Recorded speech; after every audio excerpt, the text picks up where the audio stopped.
নমস্কাৰ আপোনালোক সকলোকে প্ৰথমতে চেনেলটোৰ নতুন ভিডিঅ'টা মাজলৈ স্বাগত জনাইছো। সো বন্ধুসকল, ইণ্ডিয়ান পোষ্টেল পেমেণ্ট বেংক অৰ্থাৎ ভাৰতীয় ডাক বিভাগৰ বেংকৰ ফালৰ পৰা কেইটামান পোষ্ট মুকলি কৰিছে। কোনসকল কেণ্ডিডেট এপ্লাই কৰিব পাৰিব আপোনালোকক জনাই আছো। ভিডিঅ'টো প্ৰথমৰ পৰা শেষলৈকে চাই থাকিব। সো এইখন হৈছে নটিফিকেশ্যনখন, আপোনালোকে ইয়াতে চাব পাৰে। ইয়াতে কি পোষ্ট মুকলি কৰিছে। এছিষ্টেণ্ট মেনেজাৰৰ পোষ্ট মুকলি কৰিছে, মেনেজাৰ আৰু সিনিয়ৰ মেনেজাৰ। এছিষ্টেণ্ট মেনেজাৰৰ বাবে ইয়াতে 20 বছৰৰ পৰা 30 বছৰৰ মাজত হ'ব লাগিব, কোনো ধৰণৰ এক্সপিৰিয়েন্স নালাগে।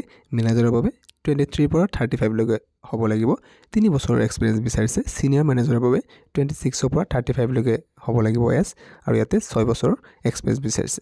নেক্সট সাইবাৰ সিকিউৰিটি এক্সপাৰ্ট, ইয়াৰ বাবে 50 ইয়াৰ্ছতকৈ এজটো বেছি হ'ব নোৱাৰিব, 6 ইয়াৰ্ছৰ এক্সপিৰিয়েন্স বিচাৰিছে। তো ইয়াতে আপোনালোকে চাব পাৰে যেটো এছিষ্টেণ্ট মেনেজাৰ আইটি, ইয়াত বাবে আপোনালোকৰ টোটাল 54টা ভেকেন্সি আছে। আনৰিজাৰ্ভ 33টা, OBCৰ 8টা আছে, EWS 5টা, SC 6টা আৰু STৰ 2টা আছে। Next manager IT payment system, ইয়াৰ বাবে 1টা আছে। বাকি আপোনালোকে ইয়াতে চাব পাৰে মেনেজাৰ আইটি এক্সপিৰিয়েন্স ডাটা, তাৰপিছত senior manager IT senior manager, তাৰপিছত এনেকুৱা পোষ্ট আছে। ইয়াৰ পিছত আপোনালোকে যেটো সাইবাৰ সিকিউৰিটি এক্সপাৰ্ট, ইয়াৰ বাবে 7টা ভেকেন্সি আছে। ইয়াৰ ভিতৰত ৰিজাৰ্ভ হৈ আছে কেইটামান আৰু আনৰিজাৰ্ভ হৈ আছে 4টা। নেক্সট আপোনালোকৰ যেটো আছে job description, minimum eligibility criteria for regular officer যিসকল আছে এছিষ্টেণ্ট মেনেজাৰ আইটি। ইয়াতে এডুকেশ্যনেল কোৱালিফিকেশ্যনটো কি বিচাৰিছে আপোনালোকে চাওক। BE নাইবা BTech in computer science, IT নাইবা computer application, electronics and communication engineering, electronics and telecommunication engineer, electronics and instrumentation নাইবা পোষ্ট গ্ৰেজুৱেট PGDC কৰা হ'ব লাগিব, কম্পিউটাৰ সায়েন্স IT নাইবা কম্পিউটাৰ এপ্লিকেশ্যন নাইবা electronics telecommunication.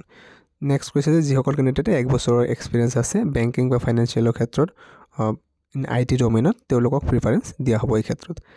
Next manager IT যেটো আছে আপোনালোকৰ পেমেণ্ট সিস্টেম, ইয়াৰ বাবে এডুকেশ্যনেল কোৱালিফিকেশ্যনটো একে ধৰণৰ ৰখা হৈছে, আপোনালোকে চাই ল'ব। আৰু ইয়াতে কোৱালিফিকেশ্যনটো যেটো আপোনালোকে এক্সপিৰিয়েন্স 3 বছৰৰ বিচৰা হৈছে, তেওঁলোকক প্ৰিফাৰেন্সটো দিয়া হ'ব IT ডমেইনত যিসকলৰ 3 ইয়াৰ্ছৰ এক্সপিৰিয়েন্স আছে।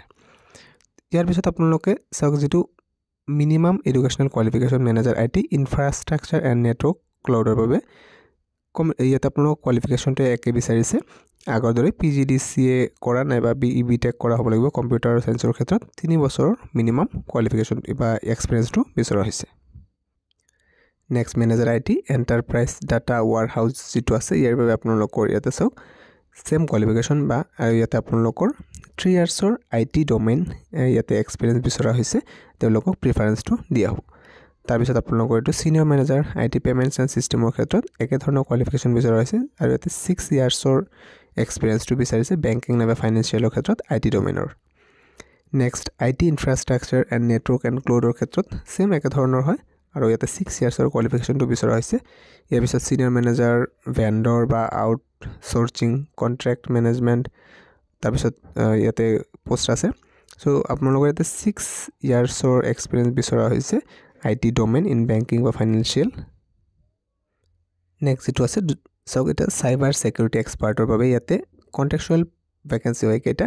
মিনিমাম কোৱালিফিকেশ্যনটো বিচাৰিছে BSc ইলেক্ট্ৰনিক্স নাইবা ইয়াতে physics computer science information technology, নাইবা ইয়াতে BTech নাইবা BE ইলেক্ট্ৰনিক্স ইনফৰমেশ্যন টেকনলজিত কৰা হ'ব পাৰে বা কম্পিউটাৰ সায়েন্সত হ'ব পাৰে, নাইবা MSc electronics physics applied electronics computer science information technology.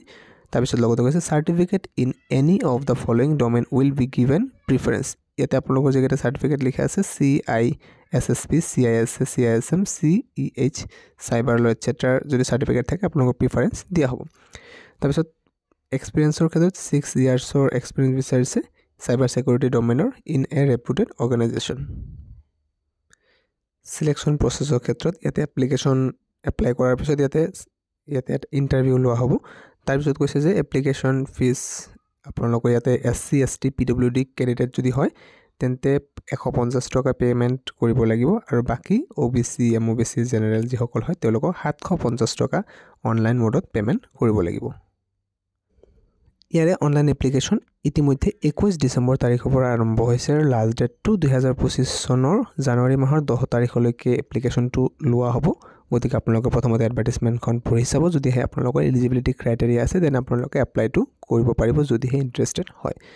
আৰু ইয়াতে আপোনালোকৰ চাওক কি ডকুমেণ্ট আপলোড কৰিব লাগিব প্ৰথমতে ৰেজিষ্ট্ৰেশ্যন কৰাৰ সময়ত আপোনালোকে যে ফটোগ্ৰাফ স্কেন কৰিব লাগিব সিগনেচাৰ লাগিব লেফ্ট থাম্ব ইমপ্ৰেছনটো দিব লাগিব হোৱাইট পেপাৰত বহাই হ্যান্ড ৰিটেন ডিক্লাৰেশ্যন এটা দিব লাগিব ইয়াতে লিখা আছে কি লিখিব লাগিব তাৰপিছত লেফ্ট থাম্ব ইমপ্ৰেছনটো লাগিব নেক্সট আপোনালোকৰ ইয়াতে ভ্যালিড ইমেইল লাগিব বাকি পেমেন্টটো আপোনালোকে কৰিব লাগিব